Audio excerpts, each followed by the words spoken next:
Friends, मैं अभिषेक आपके सामने उपस्थित हूं अपना आज का टॉपिक लेकर, जिसमें हम सीखेंगे to find total number of factors of a given number. ये क्वेश्चन आपके लिए काफी यूजफुल होगा आईआईटी जेईई एग्जाम के लिए, एनडीए, कंबाइंड एंट्रेंस टेस्ट के लिए, टीचर एलिजिबिलिटी टेस्ट के लिए। मैं आज आपको यहाँ पर इसकी डेवलपमेंट और इसका शॉर्टकट दोनों ही सिखाऊंगा। ये टॉपिक परम्यूटेशंस एंड कॉम्बिनेशंस के अंडर आता है। परम्यूटेशन एंड कॉम्बिनेशन में एक रूल होता है, fundamental principle of counting, in which we know that whenever any work has been done in parts. मान लीजिए ये होल वर्क है हमारे पास, अगर हम इसको पार्ट्स में कर सकते हैं, मान लीजिए ये फर्स्ट पार्ट है, ये सेकंड पार्ट है, ये थर्ड पार्ट है।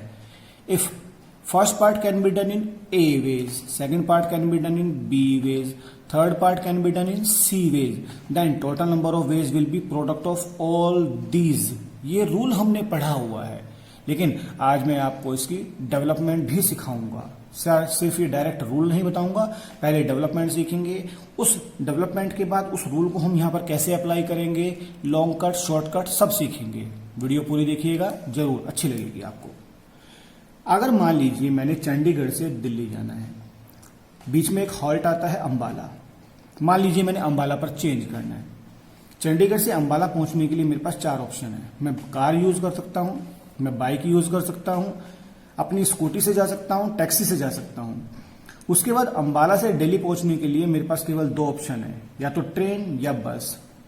तो मेरी होल जर्नी को कंप्लीट करने के लिए मेरे पास एक वे ये है कि मैं चंडीगढ़ से किसी ना किसी तरह अंबाला पहुंचूं, फिर अंबाला से दिल्ली पहुंचूं, then my whole work will be completed. अब देखिए, अगर मैंने स्टार्टिंग करी थी कार से, तो कार के बाद अगर मैंने ट्रेन स्टार्ट की होती वन वे, अगर मैंने कार के बाद बस ली होती सेकेंड वे। इसी तरीके से अगर मैंने बाइक से स्टार्ट किया होता और ट्रेन पिक की होती थर्ड वे, अगर मैंने बाइक से स्टार्ट करके बस ली होती then it is fourth way, और इसके बाद अगर मैंने स्कूटी के बाद ट्रेन ली होती तो मेरे पास फिफ्थ वे होता। अगर मैंने स्कूटी के बाद बस ली होती तो मेरे पास ये सिक्स्थ वे होता।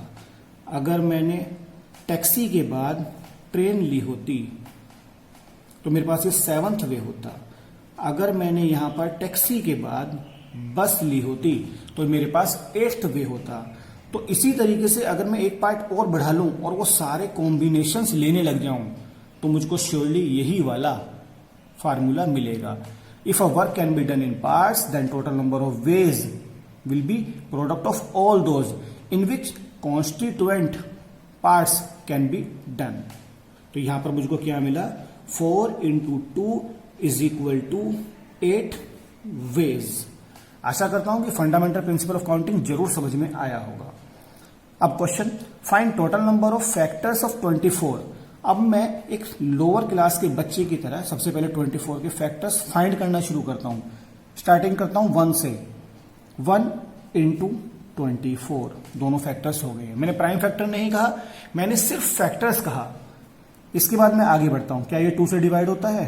2 into 12 श्योर होता है। 3 8 जा 24 बिल्कुल डिवाइड होता है। 4 6 जा 24 हाँ अभी भी डिवाइड होता है। 5 से डिवाइड नहीं होता, छोड़ दिया। 5 के बाद 6 आता है। 6 4 जा 24, लेकिन ये तो रिपीटेशन होने लगा, तो इसका मतलब आगे के केसेस आप छोड़ दीजिए। तो आप देखते हैं टोटल आपको कितने फैक्टर्स मिलते हैं, 8 फैक्टर्स। ये तो इसका लॉन्ग कट है, यूजुअल मेथड।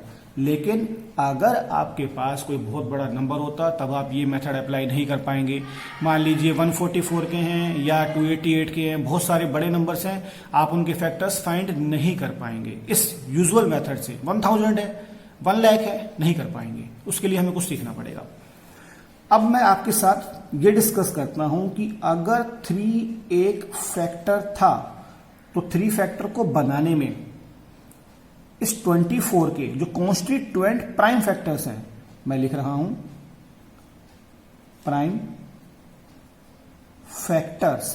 प्राइम फैक्टर्स कौन है? अब 2 2 जा 4, 2 जा 8, 3 जा 24। इन प्राइम फैक्टर्स का क्या योगदान है, कंट्रीब्यूशन क्या है इनका? 3 को बनाने के लिए 3 तो आएगा 1 टाइम और 2 आता ही नहीं है, 2 0 टाइम। पावर मैंने इसलिए लिखी है क्योंकि 2 की पावर 0 1 होता है। ये मेरी, आप अगर देखना चाहें तो एक्सपोनेंट्स एंड नंबर्स में मैंने काफी डिटेल में डिस्कस किया हुआ है, नेगेटिव पावर्स और जीरो भी आप वहां से जरूर देख सकते हैं। अब अगर मैंने फैक्टर लिया 8 एज अ फैक्टर, 8 को बनाने के लिए 2 को 3 टाइम अपियर होना पड़ेगा। 2 2 जा 4, 2 जा 8 और 3 को एब्सेंट रहना पड़ेगा। सिमिलरली 6 एज अ फैक्टर अगर मैंने लेना है तो यहां पर 2 को 1 टाइम अपियर होना पड़ेगा, 3 को 1 टाइम अपियर होना पड़ेगा, तब जाके मेरा 6 बनेगा। मतलब बेसिकली मैं ये कहना चाह रहा हूं कि जो भी कोई फैक्टर है वो किसी ना किसी तरह से इन प्राइम फैक्टर्स के कंट्रीब्यूशन से बनेगा। तो टू फॉर्म अ फैक्टर 2 और 3 केवल इन दोनों प्राइम फैक्टर्स का कंट्रीब्यूशन होगा, क्योंकि और कोई है ही नहीं, केवल 2 और 3 का कंट्रीब्यूशन होगा। 2 में टेक पार्ट इन 4 वेज। 2 अपना एक भी पावर ना दे, एक बार भी कंट्रीब्यूट ना करे। 2 में प्ले एज पावर ऑफ 0, 1 2 3। मतलब फैक्टर बनाने में एक बार भी 2 ना आए, एक बार भी 2 नहीं आएगा तो क्या बनेगा 3। एक बार भी 3 ना आए 2 आ जाए, मतलब 2 में take part in 4 ways and 3 में टेक पार्ट इन 3 ना जाए, 3 की पावर 0 आएगी। 3 पावर ही 1 है तो हाईएस्ट इट में take part in 1 way, that is 3 में टेक पार्ट इन 2 वेज, 2 में टेक पार्ट इन 4 वेज। ये तो फैक्टर बनाने के कॉन्स्टिट्यूएंट पार्ट्स हो गए। 2 एक पार्ट प्ले करवाने के लिए, 3 एक पार्ट प्ले करवाने के लिए, that is total number of factors will be equal to 4 into 2 is equal to 8। ये शॉर्टकट है। शॉर्टकट डेवलप कैसे हुआ, मैं उस शॉर्टकट को डेवलप करने के लिए आपको यहां पर लिख कर दिखाता हूं। मान लीजिए कोई भी एक नंबर है, आपने उस नंबर के प्राइम फैक्टर्स किए। ए की पावर है आपके पास P, B की पावर है Q, C की पावर है R। याद रखिएगा ये प्राइम फैक्टर्स होने चाहिए ABC। तो A में take part in P plus 1, क्योंकि P तो पावर है ही है। अगर 3 पावर होती तो ये अपनी तीनों पावर दे दे, 2 पावर दे दे, 1 पावर दे दे और पार्ट प्ले ना करे वो 0। तो ये हमेशा P प्लस 1 वेज में पार्ट प्ले कर सकता है। B की पावर कितनी है Q, देन इट में take part in Q plus 1 way, C में take part in R plus 1 way. तो आपके पास total number of factors will be P plus 1, Q plus 1, R plus 1। ये आपका शॉर्टकट है। आशा करता हूं आपको समझ में आएगा, काफी यूजफुल रहेगा। पसंद आए तो चैनल को लाइक सब्सक्राइब जरूर कीजिएगा। Thank you.